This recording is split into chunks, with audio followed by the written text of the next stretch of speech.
Bruno Retailleau, le président des sénateurs Les Républicains et nouveau président de la région Les Pays de la Loire, est l'invité de Preuve par Trois. Bonsoir. Bonsoir, Michel Brossiard. Merci d'être avec nous pour ce rendez-vous donc de Public Sénat avec l'AFP. Et vous aurez l'occasion, dans chacune des parties, de répondre à trois grandes questions. Premièrement, selon vous, le gouvernement est-il en panne d'autorité? Nous avons connu une journée de manifestation, tous azimuts d'ailleurs, mais avec des violences du côté des taxis. Et puis bien sûr, vous réclamez spécifiquement un passage à l'acte et à l'action à Notre-Dame-des-Landes, au lendemain d'une décision de justice importante. Deuxième question, est-ce que vous voterez oui à l'état d'urgence dans la Constitution? Vous le direz tout à l'heure à Oriane Mancini de Public Sénat, alors que Manuel Valls appelle aujourd'hui au rassemblement le plus large sur le fameux article 2, controversé sur la déchéance, qui pourrait ne plus faire mention de la binationalité, puisque le Premier ministre dit viser qu'une seule catégorie de Français, vous l'avez entendu, les terroristes. Enfin, troisième question, est-ce que vous condamnez le revirement de Nicolas Sarkozy dans son livre sur le mariage pour tous, vous qui avez été et qui demeurez sans doute un des plus fervents opposants à cette mesure du gouvernement? C'est Guillaume Dodin qui vous interrogera tout à l'heure sur ce sujet et d'autres en rapport avec les candidats à la primaire de la droite et du centre. Alors, la première question, donc, est-ce que le gouvernement, selon vous, est en panne d'autorité quand des manifestations se déroulent, parfois avec des violences du côté des taxis, en plein état d'urgence? Écoutez, il y a des manifestations, pour moi, elles sont plutôt le symbole d'une crise du modèle français. Alors, on vit une révolution numérique, notamment avec l'ubérisation. L'ubérisation, c'est aussi une fiscalité qui échappe à l'État. Et en même temps, les taxis sont soumises à une fiscalité, à des charges qui sont parmi les plus lourdes en Europe, parce que notre modèle fiscal, à nous, c'est le matraquage fiscal. Oui, donc, ça ne peut pas coller. Et on voit bien qu'à un moment donné... il y a des raisons objectives pour les taxis de manifester. Il y a des raisons. En tout cas, il y a un certain nombre de raisons. Aucune raison ne justifie évidemment la violence. Simplement, ce que je veux dire, c'est que c'est aussi la méthode de François Hollande qui est en cause. Parce que l'indécision, ou plutôt le flou, le flottement, les revirements, les yo-yo, je crois que cela encourage finalement au plus haut niveau de l'État une forme d'incertitude, d'hésitation, et c'est propice à, en même temps, un manque d'autorité. Je vais prendre un exemple que je connais bien, c'est Notre-Dame-des-Landes. On va en parler en détail. On va en parler en détail. Vous interroger sur le Absolument. sujet. Voilà, Mais en tout cas, de Notre-Dame-des-Landes aux différentes manifestations et au plus haut niveau de l'État, je pense que cette indécision, ces hésitations favorisent, elles favorisent. Le point commun à toutes les colères qui s'expriment des taxis, aux enseignants, en passant par les aiguilleurs du ciel, c'est l'indécision. Le point commun, je vous l'ai dit, les éleveurs. C'est la crise d'un modèle économique qui est essoufflé. Et je pense que malheureusement... Mais dans tous les secteurs de l'économie. Oui, dans beaucoup de secteurs d'économie. Y compris le service public. Il y a une paupérisation des Français. La France est à la traîne. Désormais, quand on voit la richesse des Français rapportée au nombre d'habitants, nous sommes 7% de moins que la moyenne européenne. Ça devrait nous interroger. Et là aussi, c'est l'indécision de François Hollande qui n'a pas su faire ce que tous les grands pays européens ont fait, c'est-à-dire réformer. Pourquoi est-ce que la France est le seul des grands pays européens à ne pas avoir connu de recrue du chômage, de diminution du chômage depuis un peu plus d'un an, tout simplement parce que nous n'avons pas fait les réformes que tous les grands pays ont fait. On ne peut pas tout ramener à ce que vous dénoncez comme l'indécision du chef de l'État. Par exemple, les fonctionnaires. Ils sont dans la rue aujourd'hui et ils dénoncent le gel de leur point d'indice depuis 6 ans. Donc une décision qui avait été prise par la droite. Et là, pour le coup, François Hollande n'a pas varié. En tous les cas, il n'a rien changé. Oui, mais je vais vous expliquer. Les fonctionnaires sont en train d'être paupérisés. Pourquoi sont-ils en train d'être paupérisés? Notamment, je parle des instituteurs, je parle d'un certain nombre de professions qui exercent toujours une sorte de magistère en France, tout simplement parce qu'ils sont trop nombreux. Nicolas Sarkozy, François Fillon avaient commencé à diminuer de 150 000 le nombre de fonctionnaires pour pouvoir les payer plus. Donc on a un choix. Soit on augmente toujours plus la fonction publique, et dans la situation que le pays connaît, ça voudra dire un appauvrissement général, soit on fait différemment. C'est-à-dire qu'on économise en termes de postes, mais aussi il faudra sans doute faire déverrouiller et faire sauter le blocage des 35 heures, parce que ça permettra pour l'hôpital de respirer, de mieux organiser l'hôpital, de mieux rémunérer les gens, et on retrouvera à nouveau un chemin de croissance et un chemin de confiance. Alors, à propos des 35 heures, justement, et le débat est sur la table, Manuel Valls s'est également exprimé sur le sujet, est-ce que vous estimez qu'il ne faut pas payer plus cher les heures travaillées au-delà de 35 heures, par exemple, vous? Ah mais moi je suis pour très clairement, la fin des 35 heures. Et là, on insiste. La question, c'est est-ce que vous êtes pour la fin des heures supplémentaires? Je suis pour que dans chaque entreprise, on puisse définir dans un cadre. Alors, ça peut être 39 heures, par exemple, la nouvelle durée légale du temps de travail. C'est à partir à ce moment-là de la 40e heure. Je suis favorable, bien sûr, pour qu'entre 35 et 39, les gens puissent être payés des heures qu'ils feraient. Mais je pense qu'en tout cas, ce que je souhaite, moi, c'est qu'on ait des accords de branche ou même des référendums dans l'entreprise. C'est, je pense, la façon moderne, demain, de pouvoir organiser l'économie française. Ça fait partie des propositions économiques que vous avez mises sur la table récemment et qui trouvent écho d'ailleurs avec ce qui se passe aujourd'hui, le blocage dans certains grands magasins parisiens qui n'arrivent pas à passer au travail le dimanche. Par contre, parce qu'il n'y a pas de référendum. Regardez sur les 35 heures, regardez la cacophonie. Regardez, chacun joue sa partition. Entre le Premier ministre, entre Emmanuel Macron, on ne s'y retrouve plus. On n'a pas un orchestre, on n'a pas un chef d'orchestre, on a des solistes. Donc, quand je vous disais tout à l'heure que cette méthode de François Hollande, qui consiste à jouer les uns sur les autres, qui consiste à ne pas trancher, était porteuse finalement d'anxiété, je crois que vous avez souligné qu'avec les 35 heures, on a un vrai problème. Alors, d'ailleurs, à propos des 35 heures, vous citez Emmanuel Macron. Vous avez vu le baromètre Doxa qui a été publié ce matin.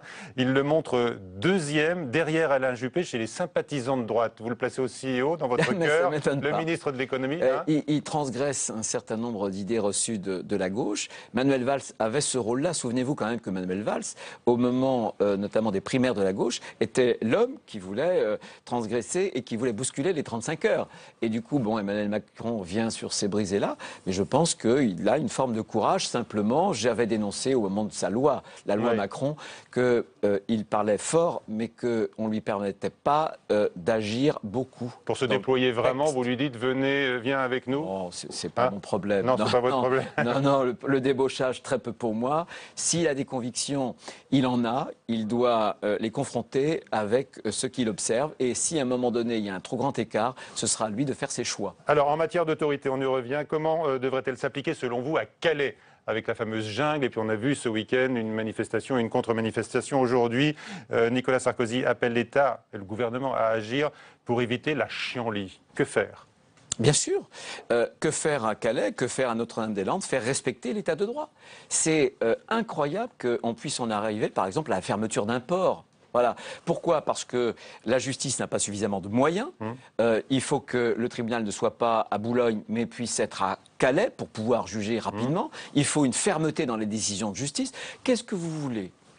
Condamner un migrant, un sans-papier, à une amende de 3 ou 4 000 euros quand il est insolvable. C'est une peine qui ne lui dit rien. Mais pour éviter la chienlit, il faut envoyer l'armée? Je ne suis pas pour envoyer l'armée, parce que j'ai toujours considéré que certains le demandent dans votre l'armée, je le sais, mais je considère que l'armée a une fonction, une mission et un rôle, et les forces de l'ordre, police et gendarmerie, en ont un autre. Alors, maintenant, on arrive à un autre dossier dans lequel vous êtes très impliqué. Est-ce que vous croyez à l'expulsion des opposants à l'aéroport Notre-Dame-des-Landes? Donc la justice, je le disais tout à l'heure, a validé les procédures d'expulsion des habitants et des opposants historiques. Enfin, il y a encore un délai de 2 mois.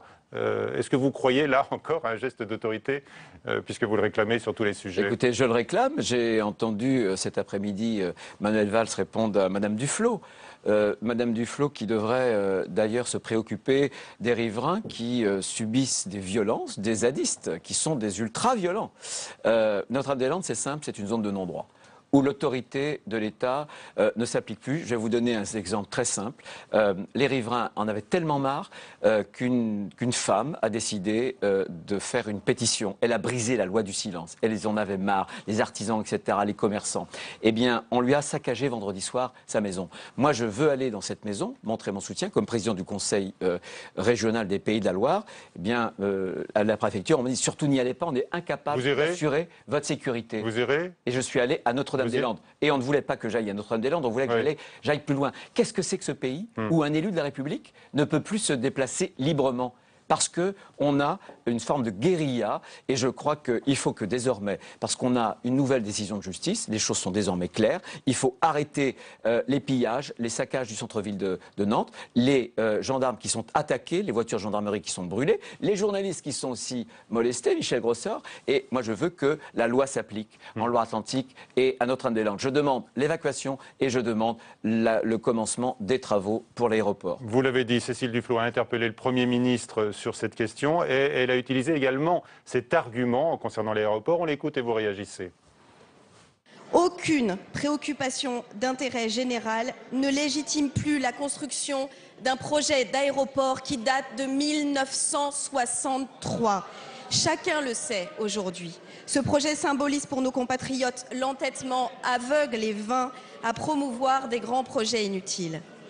Chacun sent bien d'ailleurs que ce qui se joue là-bas dépasse le simple cadre de Notre-Dame-des-Landes. Ce projet d'aéroport est désormais la preuve du retard démocratique français, de l'obstination technocratique et de la négation de l'écologie. Alors, elle dénonce un entêtement, donc le vôtre et d'autres dans la région depuis des années, moi, je l'invite consistant à promouvoir un projet inutile. Bien sûr. Alors, projet inutile. Projet soutenu par 3 présidents de la République, successivement, de droite et de gauche. Projet soutenu par 6 premiers ministres. Projet soutenu par plusieurs maires de Nantes, par plusieurs présidents du mais les Conseil. temps ont changé, dit Madame Duflot. Les temps ont changé, je vais vous dire. Justement, l'an dernier, l'aéroport actuel a été celui, et c'est déjà le cas depuis 10 ans, en Europe par rapport aux autres plateformes aéroportuaires, c'est l'aéroport Nantes-Atlantique où le trafic augmente le plus. On a eu 138 journées de saturation. Donc on voit bien que les écolos ne voudraient sans doute plus d'aéroports en France ou qu'on n'emprunte plus ou qu'on ne développe plus ce moyen de transport. Ça, c'est un débat démocratique. Mais j'observe que ce projet a une légitimité économique. C'est fondamental pour l'emploi, pour la croissance dans le Grand Ouest, pour la Bretagne. Jean-Yves Le Drian le soutient, comme moi, pour les Pays de la Loire. Il a une légitimité démocratique. Droite et gauche, on le soutient. Voilà, on parle souvent de consensus. Là, vous avez un consensus, droite-gauche. Et enfin, il y a des décisions de justice. Il y en a désormais 154. Vous m'entendez bien, 154 décisions de justice favorables au transfert de l'aéroport de Nantes-Atlantique. Il n'y a plus de recours à Notre-Dame-des-Landes. encore, on parle de Madame recours Duflot, pour préserver certaines zones humides. Je souhaiterais que Madame Duflot, non, tout est rigoureusement, les textes sont rigoureusement, évidemment, respectés. Et la Commission européenne a eu à connaître et à donner son accord. Simplement, je voudrais que Mme Duflot puisse avoir une oreille attentive aux souffrances des riverains. Voilà, simplement. Je le lui demande. Très sereinement. On n'oublie pas celle des gens qui sont attachés à leur terre non plus et qui vont devoir partir, parfois depuis 5 générations, dit-elle encore. Écoutez, il y a plus de 200 personnes qui étaient des habitants historiques, qui ont, si j'ose dire, donné leur accord à l'amiable. Il y a 4 agriculteurs sur une quarantaine qui ont été récalcitrants. Je comprends que ça leur fasse mal et je ne mésestime pas leur souffrance. Simplement, dans une démocratie, il y a un état de droit, il y a des décisions de justice. C'est le moyen de sortir de la violence. C'est le moyen de trancher des différends. Parce que ce que ne dit pas Mme Duflot et beaucoup d'écologistes, c'est qu'ils s'appuient sur la ZAD, évidemment, pour combattre l'aéroport. Et ça, c'est inacceptable parce que la ZAD, comme l'a dit le Premier ministre, je le rejoins totalement, ce sont des ultra-violents et j'ajoute, ce sont des ultra-gauchistes. Mais alors, quand même, il y a des propos quand même qui semblent alarmistes pour l'avenir. Par exemple, sur publicsénat.fr, José Bové dit qu'il peut y avoir des troubles beaucoup plus graves encore à l'ordre public. C'est le chantage à la violence. Je sais, le chantage à la violence. C'est un chantage à la violence. C'est un chantage à la violence. Les riverains qui ont fait, il y a quelques semaines, qui ont brisé cette loi du silence, parce qu'il y a une loi du silence, et qu'à chaque fois qu'un certain nombre de citoyens qui respectent, eux, la loi et le droit, veulent sortir justement de cette loi du silence, ils subissent des représailles. Eh bien, il y a eu des représailles.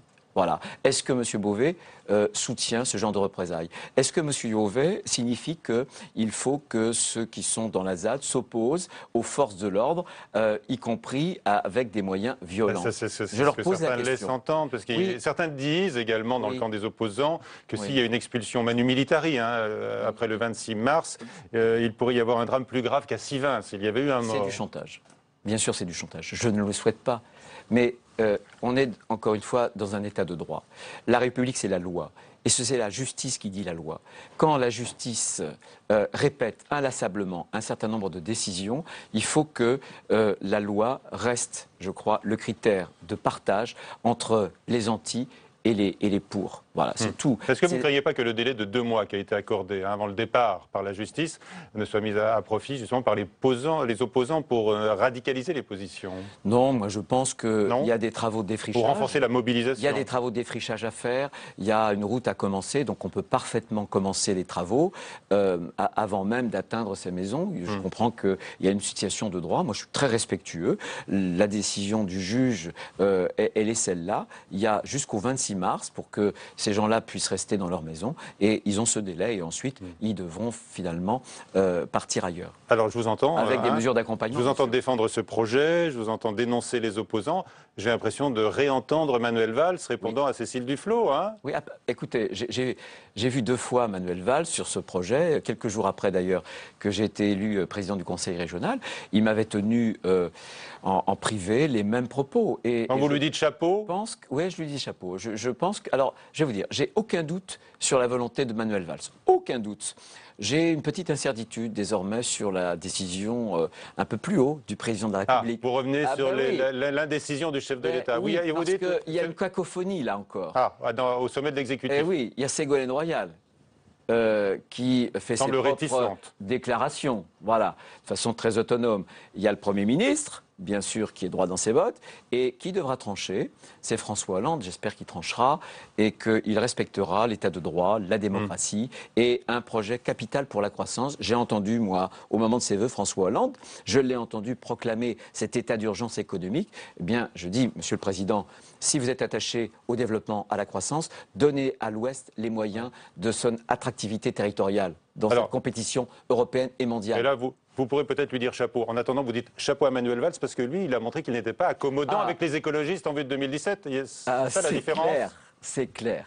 Hein, je crois que clair. pour l'instant, le Premier ministre a des propos qui sont les propos d'un Premier ministre respectueux de l'état de droit que je veux, moi, promouvoir. Est-ce que vous verrez François Hollande le 2 février, Bruno Retailleau? Bien sûr, je le verrai. Le 2 février, vous êtes invité, les présidents de région, à voir le chef de l'État pour parler de son plan pour l'emploi et la formation. Vous irez, vous, hein?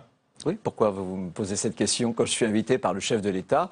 Je réponds à l'invitation. J'attends, en revanche, de connaître, non pas le menu au sens du déjeuner, mais au sens d'un certain nombre de points qu'il devrait aborder. Et vous êtes prêt à épauler le plan qu'il a dévoilé récemment pour l'emploi, à travers notamment le renforcement de la formation, qui est une de vos prérogatives? Absolument. Simplement, moi, je pose 2 limites. La première limite, c'est que je ne ferai pas, et la région des Pays de la Loire ne financera pas des stages qui seraient des voies de garage. Je ne ferai pas du traitement statistique du chômage parce que ce serait mentir aux demandeurs d'emploi. J'ai fait des propositions. Il y a un moyen, parce que ce qui est choquant, moi j'ai beaucoup d'entreprises qui veulent recruter, qui ne parviennent pas à recruter. Et donc, vous voulez mettre le paquet sur l'apprentissage? Je veux mettre le paquet sur l'apprentissage, la formation professionnelle aussi, les chefs d'entreprise, mais sur des formations courtes. Donc vous ne voulez pas aider éventuellement à un maquillage des statistiques, c'est ce que je comprends. La deuxième limite, c'est quoi? Vous comprenez bien. C'est le financement. Le financement. Ah oui, parce que le moment, Michel Grossier, le temps et l'époque où Paris décidait et la province devait s'exécuter, c'est le XXe siècle. C'est pas le temps d'aujourd'hui. Et je le rappellerai. Parce que le président de la République, votre autorité. C'est pas pour manifester l'autorité. Ça me semble être du bon sens. Le président de région. Écoutez, le président de la République, le gouvernement nous a privés de dizaines et de dizaines de millions d'euros de baisse de dotation. Alors, il ne faut pas qu'en même temps, il nous mette des dépenses sur le dos. C'est pas au moment où il va nous priver de ressources. Donc, il faut qu'il y ait un dialogue équilibré. Moi, je vais vous dire... Est-ce que vous vous sentez plus libre que d'autres élus de votre camp qui ont dû faire appel à des voix de gauche? Moi, écoutez, mon adversaire, effectivement, j'avais à la fois le Front National et j'avais un adversaire de gauche. Je me sens, moi, très, très libre, comme j'ai toujours été. Et pour moi, la politique... Plus que d'autres de vos amis politiques? Absolument pas. Je les connais tous et je connais leurs convictions. Donc, je leur fais confiance. Maintenant, pour moi, la politique sont des convictions. Et si j'étais élu, vous voyez, c'est sur mes convictions. Donc, je n'en rabattrai pas sur ce plan-là. Le message est passé. Voilà. Deuxième partie de Preuve par 3. Bruno Retailleau, est-ce que vous allez voter oui à l'état d'urgence dans la Constitution? Oriane Mancini de Public Sénat donc va vous poser la question, alors que Manuel Valls appelle aujourd'hui même au rassemblement le plus large sur l'article 2, l'article sur la déchéance, qui pourrait ne plus faire état des binationaux, puisque le Premier ministre, écoutez-le, dit ne viser qu'une seule catégorie de Français. Il n'est aucunement dans l'intention du président de la République, du gouvernement, de viser telle ou telle catégorie de citoyens. Je suis d'ailleurs à l'écoute de tous ceux qui peuvent se sentir concernés. Je veux rappeler uniquement, Monsieur le Président Schwarzenberg, que nous ne visons qu'une seule catégorie de citoyens, une seule, les terroristes, qui par leurs crimes, d'une certaine manière, déchirent le lien qu'ils ont pu établir avec la nation. Je ferai demain des propositions, après toute cette phase de consultation, pour permettre, car c'est la mission que le Président de la République m'a donnée, le rassemblement le plus large. Rassemblement le plus large qui doit se faire avec le souci de respecter pleinement l'engagement du Président de la République pris devant les Français, c'est-à-dire devant le Congrès, et de faire en sorte que cette écriture, cet article 2, comme l'autre, rassemble le plus largement. Chacun, face au pays, doit prendre ses responsabilités. Moi, Monsieur Schwarzenberg, je les prendrai pleinement demain. Voilà, bonsoir, Oriane Mancini. Alors, vos questions et votre première question à Bruno Retailleau sur cette question. Bonsoir Bruno Retailleau. Bonsoir. En entendant Manuel Valls cet après-midi à l'Assemblée, est-ce que vous comprenez ce qu'il y aura dans ce texte et surtout ce qu'il n'y aura pas? Pas plus que vous. Alors si vous comprenez, vous allez m'expliquer, mais j'attends avec beaucoup d'impatience demain. Je pense que demain matin, nous en saurons plus. Voilà. Simplement, depuis... J'étais au Congrès, je m'étais d'ailleurs exprimé à Versailles, et depuis le Congrès, je n'ai pas varié. C'était le 16 novembre. J'ai dit ce que nous ferons ici au Sénat. Nous le ferons en fonction de ce qui est utile pour la sécurité des Français. Voilà. Cet après-midi, Manuel Valls à l'Assemblée n'a pas employé le terme de binationaux. Est-ce que pour vous, la déchéance pour les binationaux sera écartée?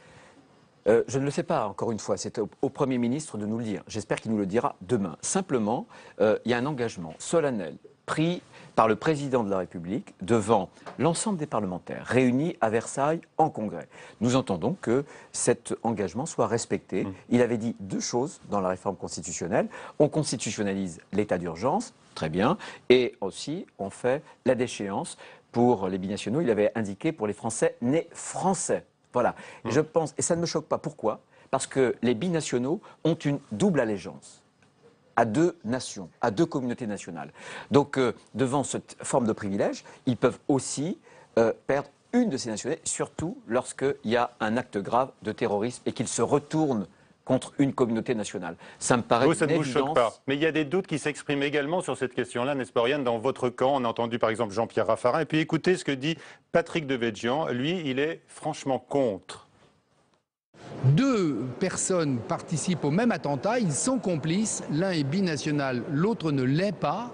Un seul des deux sera puni par le fait d'être déchu de la nationalité française. Il y a une discrimination de naissance à l'égard des Français, c'est contraire à la Déclaration des droits de l'homme qui dit que tous les Français naissent libres et égaux en droit. Est-ce que vous entendez à l'instant? Oui, non, mais il y a quelques voix. Je vais vous dire, c'est l'histoire de l'arroseur arrosé.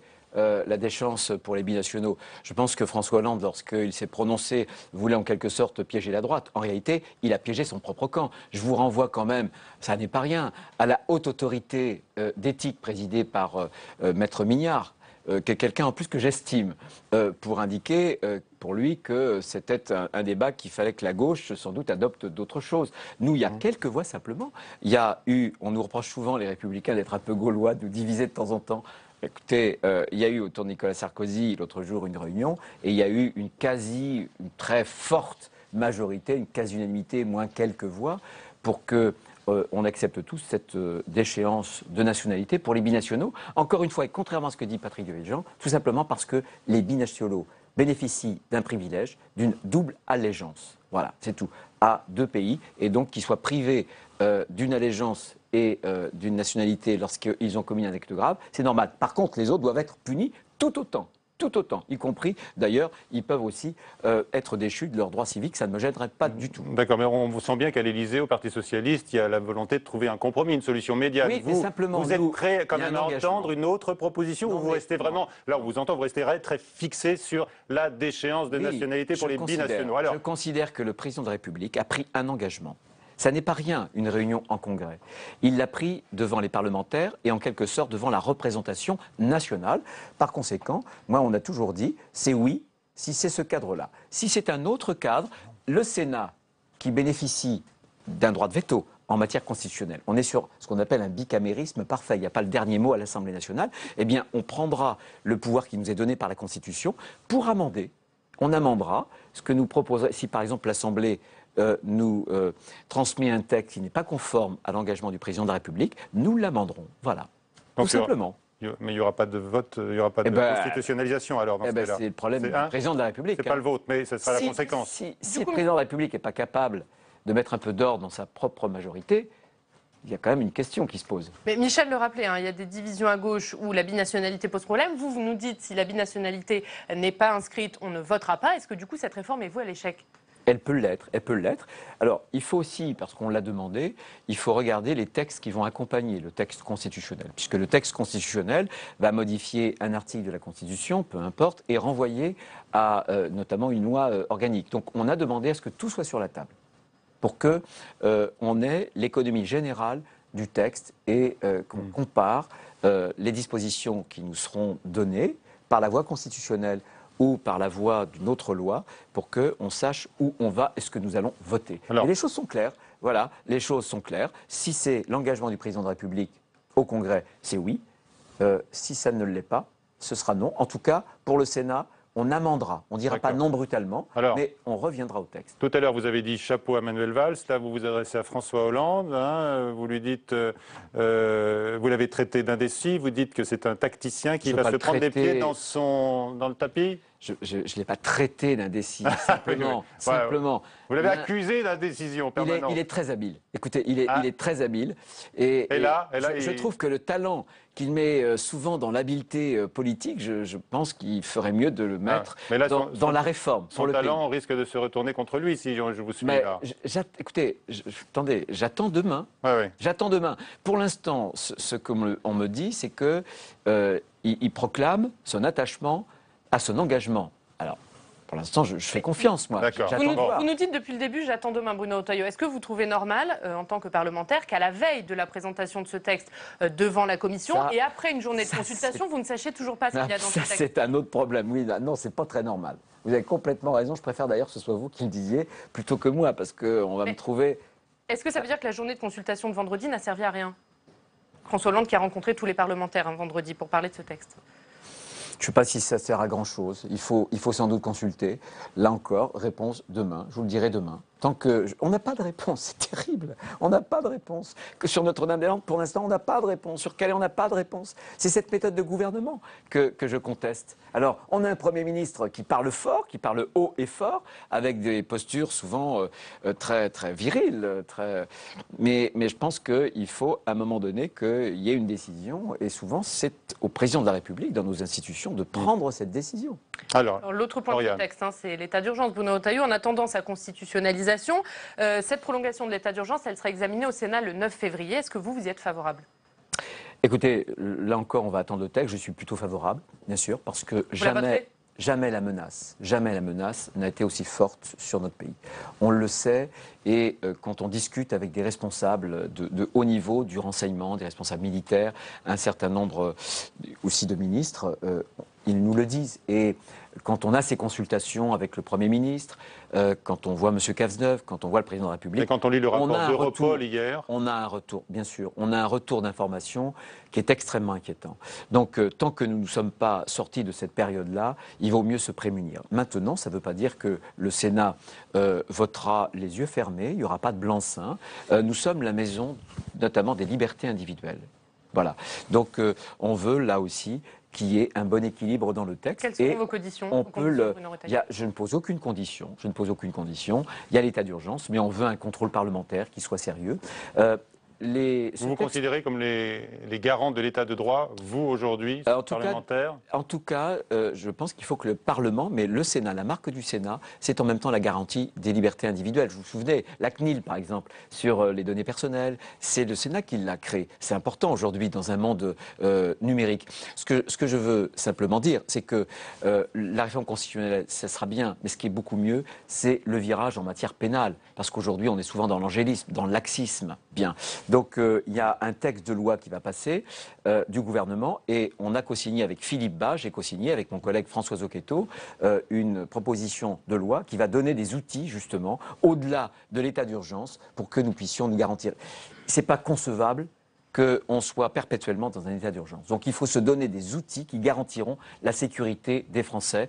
Et ça sera un arsenal notamment pénal, mais pas seulement pénal. Je pense qu'on pourra imaginer donner un rôle plus important aux magistrats du parquet, notamment plutôt qu'aux préfets. Voilà le curseur en matière de garantie des libertés individuelles qu'on pourra faire prévaloir dans le texte qui sera proposé par Philippe Bas et mon collègue François Zocchetto.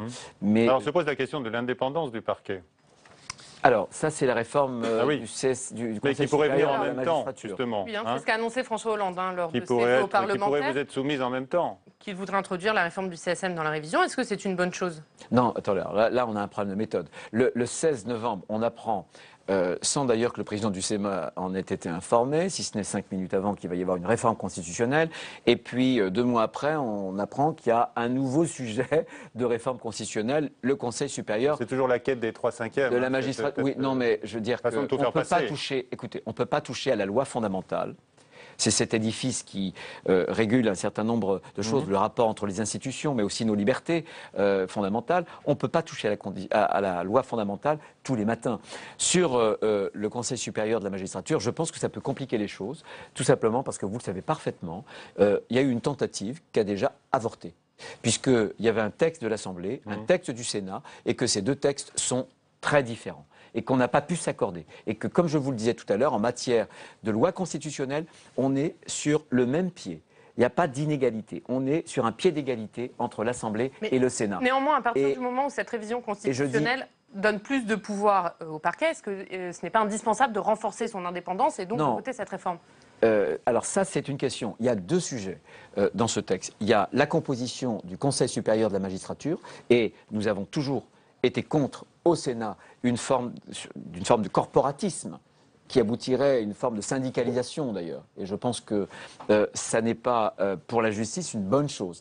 Et puis il y a la question de savoir s'il doit y avoir encore un lien entre la chancellerie, le pouvoir, le gouvernement et puis les magistrats du parquet. Nous sommes sur ce point-là assez divisés. Alors, je voudrais évoquer avec vous une polémique qui continue de prendre de l'ampleur depuis ce week-end. C'est Canal+, je ne sais pas si vous avez vu les images, vous en avez peut-être entendu parler, qui a convié donc sur son plateau, en présence de Najat Vallaud-Belkacem, un responsable d'une ONG musulmane qui a refusé, devant les caméras, de condamner le groupe État islamique et qui a précisé qu'il ne serrait pas la main des femmes. Et à nouveau, la ministre de l'Éducation nationale a été interpellée aujourd'hui à l'Assemblée nationale sur ce sujet et elle a justifié son attitude. On l'écoute. On ne débat pas contre les ennemis de la République, on les combat. On les combat. Et mon combat est total, il exclut tout dialogue artificiel et toute mise en scène.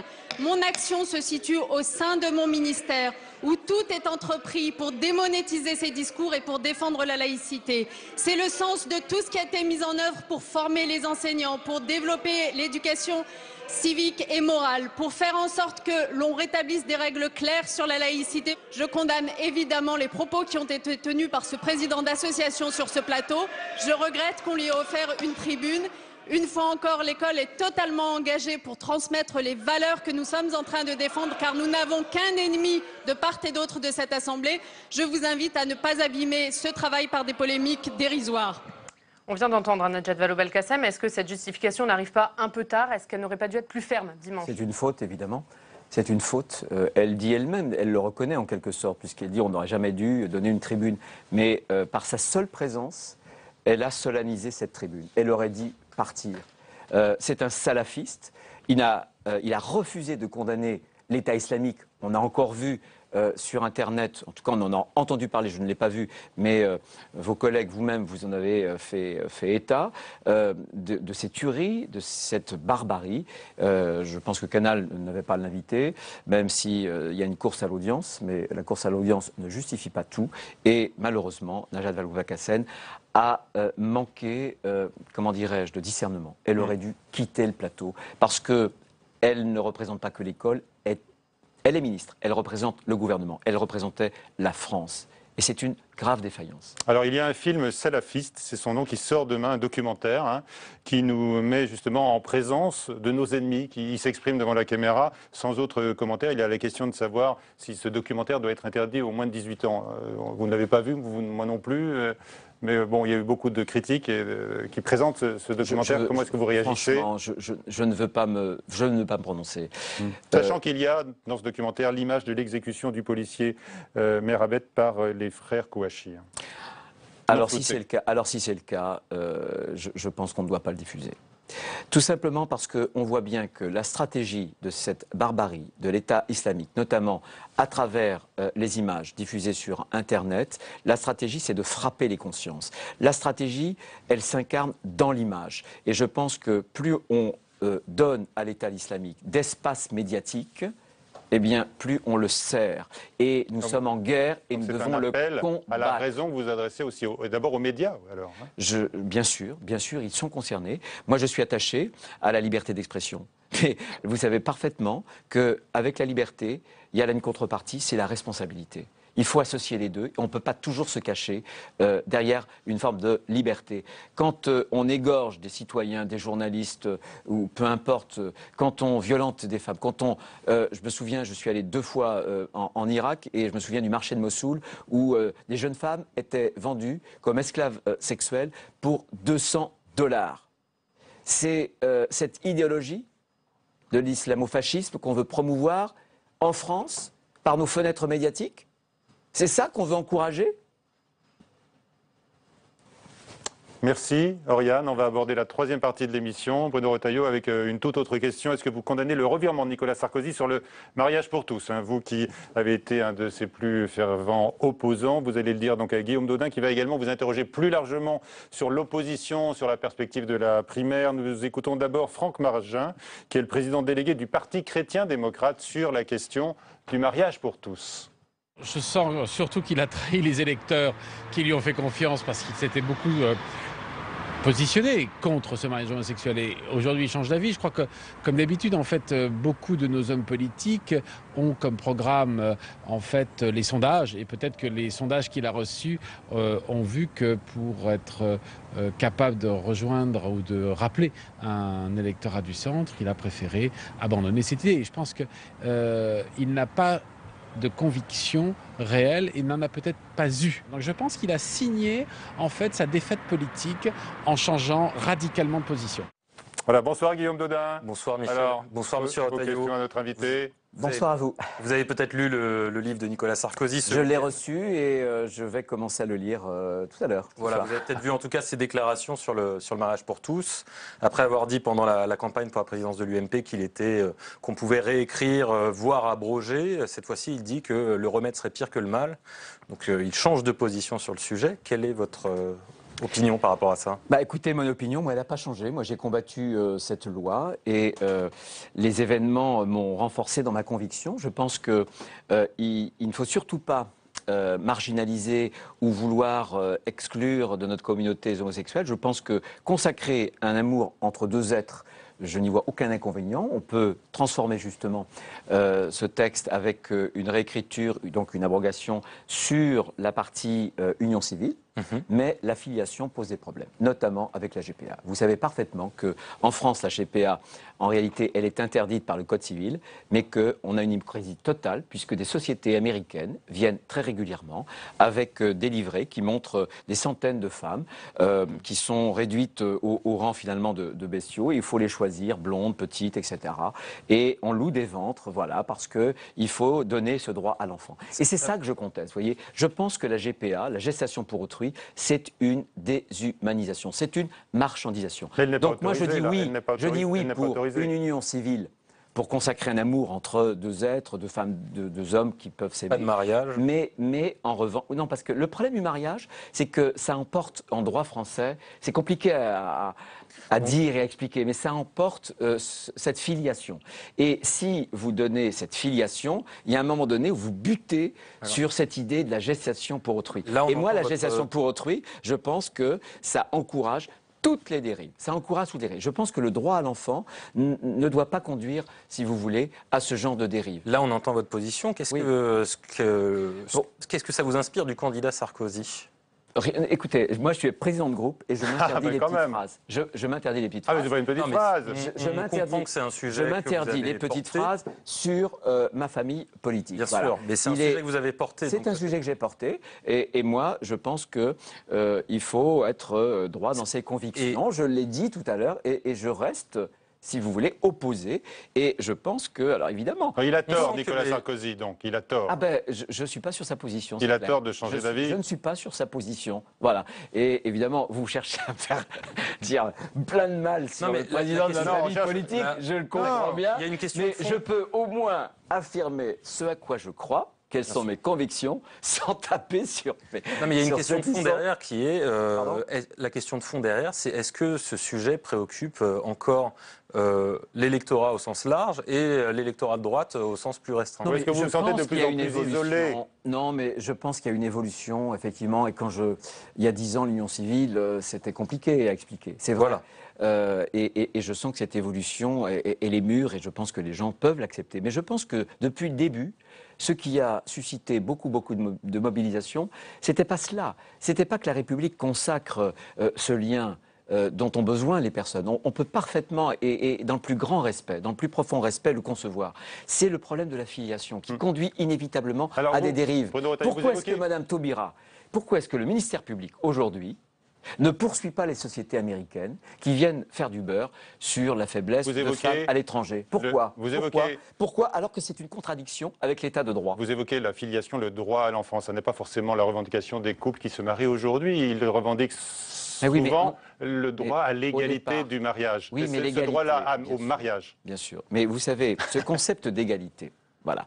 Quand vous faites les choses au nom de l'égalité, eh bien, vous avez un couple d'hommes qui dit, moi, écoutez, je veux l'égalité. Et l'égalité, pour moi, c'est le droit à l'enfant, puisque deux femmes peuvent recourir par des moyens qui, effectivement, sont eux aussi interdits à la PMA. Nous, on veut aussi l'égalité et on veut pouvoir avoir le droit à l'enfant. Donc, on voit bien que ce concept d'égalité doit, à mon avis, être dépassé par un autre concept qui est l'intérêt supérieur de l'enfant et qui est un concept, par exemple, de la non-indisponibilité du corps humain, de non-marchandisation. Et cette question de la position par rapport à la loi Taubira, vous pensez que ça va être un enjeu majeur de la primaire? Je ne peux pas vous dire. Vous savez, alors, on est déjà. Alors, il y a la primaire, effectivement, elle est à la fin de l'année. Je pense que c'est sans doute un enjeu. Je pense que, et j'observe aujourd'hui que la population française vit une double crise, une crise économique, mais en même temps une crise d'identité, une crise culturelle. Elle a besoin de repères. Le mariage, ça fait partie des repères. Et la filiation, alors là, je peux vous dire que c'est inscrit dans les gènes de notre société. Donc, ça peut aussi mobiliser un certain nombre... Mais vous imaginez demain qu'on démarie, puisque c'est le mot utilisé par Nicolas. Ah bon? Non, mais... On ne pourra pas démarier. Non, mais il ne faut pas caricaturer. Il faut pas caricaturer. Non, je crois qu'on ne va pas démarier ceux qui sont mariés, voilà, ceux qui ont... Évidemment, ça ne peut s'appliquer, si le texte est réformé, ça ne peut s'appliquer que pour l'avenir. On n'est pas des fous furieux. Il ne peut pas y avoir de rétroactivité dans ce domaine-là. Et cet argument du démariage, il est trop caricatural. Je veux dire, je sais que ça peut fonctionner autour d'un plateau, mais non, faut être de ce point de vue-là très clair.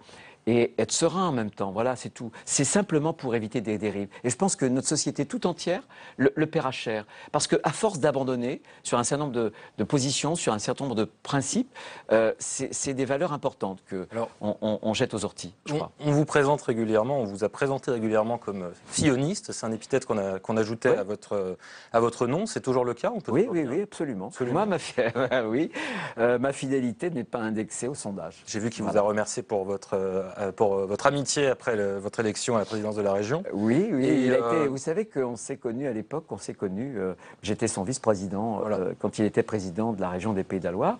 Donc il y a des raisons pour moi qui tiennent à une forme de relation affective, mais il y a aussi la raison de la raison, c'est-à-dire qu'il a, je pense, un projet qui est sans doute assez radical pour transformer notamment notre modèle économique français qui en a besoin. D'accord. Et plus prosaïquement, du côté de l'affection comme de la raison, vous n'êtes pas inquiet par les sondages de la primaire qui le concerne, qui le place à 6, 8, 12%? Je préférerais qu'il caracole dans les sondages. Vous n'allez pas me faire dire l'inverse. Non, simplement, observez ce qui s'est passé au départemental. Et moi, j'ai observé de très très près ce qui s'est passé au régional.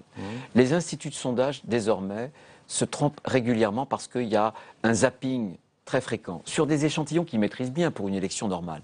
Mais pour une primaire, ils ne savent pas appréhender le corps électoral. On ne sait pas du tout qui va voter. C'est pour ça que pour moi, tout est encore ouvert et j'ai une grande confiance dans la candidature de François Fillon. Les choses vont s'ouvrir et ça sera dans quelques mois simplement que les Français de droite et du centre vont commencer à s'intéresser dans ce débat et c'est là que commencera seulement à se cristalliser un certain nombre d'avis. Mais moi, je pense que François Fillon a une double qualité. Il a à la fois une porte, si j'ose dire, une forme de courage, de radicalité dans les propositions en matière économique, parce que si on ne sort pas des 35 heures, si on ne réforme pas notre modèle, on le perdra.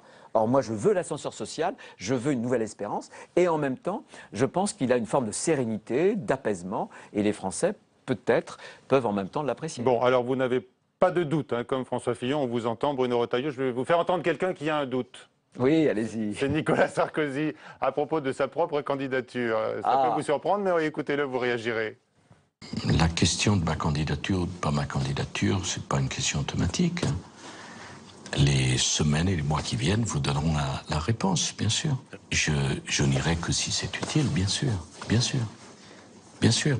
Et puis, encore une fois, l'accueil sur ce livre, l'intérêt apparemment que vous manifestez pour ce qu'il y a dedans, montre quoi? Qu'il y a encore de l'eau qui sort de la source. Il a envie de recevoir des signaux positifs. Hein. Qu'est-ce que vous lui envoyez comme signaux à Nicolas Sarkozy, au président de votre mouvement? Non, mais c'est une belle image. C'est une belle image. Moi, je pense qu'il est sincère quand il dit c'est rien d'automatique. C'est surprenant venant de Nicolas Sarkozy. Oui, mais... On le connaît plus déterminé, moins oui, mais moins direct dans ses doutes, peut-être. L'homme est sans doute beaucoup plus complexe que la caricature que vous, les observateurs, mais peut-être aussi, il était parfois dans le sens de cette caricature. C'est d'ailleurs il le confesse d'ailleurs. C'est d'ailleurs un petit peu ce qu'il confesse dans une ou deux pages que j'ai pu très vite parcourir. Non, je pense qu'il a des qualités. Le problème en politique, c'est qu'il faut faire attention de ne pas être aimé sur ce que nous ne sommes pas. Ou être, comment dirais-je, détesté pour ce que nous ne sommes pas, pour les mêmes raisons aussi. C'est compliqué. Et je pense que moi, je lui accorde de la sincérité. En tout cas, je peux vous assurer que notre famille politique s'est mal portée et qu'il a jeté toute son énergie, son enthousiasme et son professionnalisme à l'unité de cette famille. Et pour ça, je lui en suis reconnaissant. Voilà. Vous parliez de cacophonie tout à l'heure sur les 35 heures. Il y a quelque chose qui a l'air assez clair chez les candidats de droite pour cette primaire. C'est la volonté d'une potion assez forte économiquement, dans un sens libéral, des mesures assez radicales. Est-ce qu'il faut s'en étonner? Donnez-moi un seul pays d'Europe qui ait choisi cette règle. Et vous parliez tout à l'heure de paupérisation des Français. Ça va être le bon remède pour vous Mais la paupérisation des Français, je me suis fait comprendre tout à l'heure en utilisant une statistique, si j'ose dire, par rapport aux autres pays européens. Mais vous savez, quand on a des taux de croissance très faibles, le niveau de vie baisse. Je vais vous donner un exemple. Quand la Chine caracolait, eh bien, vous avez un doublement du niveau de vie tous les 10 ans. Avec la croissance américaine, vous avez un doublement du niveau de vie tous les 24 ou 25 ans. Avec la croissance de la France, vous maintenez à peine le niveau de vie dans la longue distance. Donc on voit bien que ce qui est abstrait, une statistique, une croissance très basse, à la traîne de tous les pays européens, conduit inévitablement non seulement à l'abaissement du pays, mais surtout à l'appauvrissement des Français. C'est ce que je veux faire comprendre aux Français. Et je pense, regardez, on parlait des sondages, mais je trouve que les Français, aujourd'hui, sont beaucoup plus courageux qu'on ne le dit et beaucoup plus prêts aux réformes qu'on ne le pense. Et que les hommes politiques... Il y a un petit côté concours l'épine. Je voyais ce matin Laurent Wauquiez proposer 42 heures de temps de travail. Oui, non, mais bien sûr. L'important, c'est de vouloir sortir des 35 heures, de faire ce que les grands pays européens ont pu faire, de faire un certain nombre de réformes qui permettront non pas, encore une fois, de jeter à l'eau notre modèle social et économique, mais qui permettront de le réinventer. Voilà. Et de faire en sorte qu'on puisse refaire fonctionner l'ascenseur social. Parce qu'aujourd'hui, souvent, ce que pensent les familles pour leurs enfants, c'est que demain sera pire qu'hier. Alors que traditionnellement, depuis les 30 Glorieuses, on avait cette idée que demain serait meilleur qu'aujourd'hui et surtout qu'hier. Donc là, il y a une régression. Et pour en sortir, il faut réformer. C'est ce qu'ont fait les autres. Il faut que la France, aujourd'hui, le fasse. Comment est-ce que vous parvenez à cumuler aujourd'hui vos nouvelles fonctions de patron de région et puis de patron des sénateurs C'est terrible. C'est terrible, hein. Non, mais je l'ai dit pendant toute ma campagne. C'est aux dépens de qui? C'est aux dépens de vous-même. Ma propre santé, si j'ose dire. Non, mais j'ai dit, c'est une question qui m'a souvent été posée. Et je l'ai dit pendant toute ma campagne. Vous pourrez regarder les différents débats que j'ai pu faire. J'ai dit, écoutez, oui, je vais vous dire pourquoi je souhaite avoir un pied en région et un pied au Parlement. Tout simplement parce que les élus hors sol, on en mourra. Si demain, au Sénat, le Sénat en plus, il est la représentation des territoires. C'est quelque chose que les Français peuvent comprendre Ben écoutez, je vais vous dire, quand vous les sondez, ils sont tous contre le cumul. Mais ce que j'observe, c'est que j'ai encore gagné les élections. Ça fait une petite trentaine d'années que j'ai dû gagner une dizaine d'élections, toujours, si j'ose dire, par le cumul. Simplement, il y a un certain nombre de gagnants aux élections qui ont démissionné de leur mandat. Oui, mais ce que je veux dire, c'est que tant que la France est la France, tant que les décisions se prennent à Paris, il vaut mieux avoir de l'influence à Paris pour pouvoir aussi servir son territoire. De même qu'il faut qu'à partir de son territoire, regardez le préjudice écologique. Voilà. Moi, c'est mon expérience avec la marée noire de l'Erika. Je l'ai porté depuis 13 ans, le préjudice écologique. Aucun écolo le portait. Voilà, il a fallu que ce soit quelqu'un de terrain qui a vécu une marée noire qui puisse l'inscrire, j'espère, demain dans le Code civil. Alors, j'ai une dernière question pour vous, Bruno Retailleau. Est-ce que vous êtes pour ou contre la grâce de Jacqueline Sauvage? Vous avez entendu parler de cette femme qui a été condamnée à 10 ans de prison pour avoir tué son mari violent. C'est la question de la légitime défense qui doit s'appliquer. Il y a une pétition qui est signée par des responsables politiques de droite, de gauche. Vous-même, vous êtes prêt à signer? C'est un cas qui est troublant. Très honnêtement, je fais très attention parce que je ne l'ai pas étudié. En tout cas, c'est une personnalité et un cas de figure qui provoque beaucoup d'émotions. Voilà. Malheureusement, elle a tiré dans le dos, mais ce qu'elle avait subi, ce que ses enfants avaient subi pendant des années et des années, je pense qu'effectivement, il pourrait y avoir une grâce. Maintenant, c'est au président de la République. Je suis trop attaché aux institutions pour que je puisse diminuer l'indépendance et la capacité de jugement. Alors à l'Élysée, on dit qu'on a bien entendu l'appel, mais qu'il y a une procédure à respecter et qu'il faut des circonstances exceptionnelles. Elles sont réunies, ces circonstances exceptionnelles, on l'a vu au procès. Écoutez, je n'ai pas étudié le dossier, donc prudence. c'est quelque chose de grave. C'est quelque chose de grave. Il y a eu énormément de souffrance, il y a eu un mort.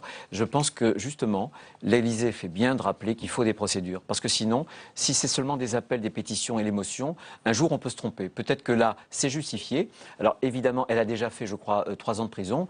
Simplement, j'observe qu'il y a aussi des criminels, vraiment criminels, qui de temps en temps partent vraiment trop vite de la prison, qui ont des remises de peine qui me semblent vraiment trop rapides pour les crimes qu'ils ont commis. Voilà. Merci Guillaume Dedain, merci Bruno Retailleau.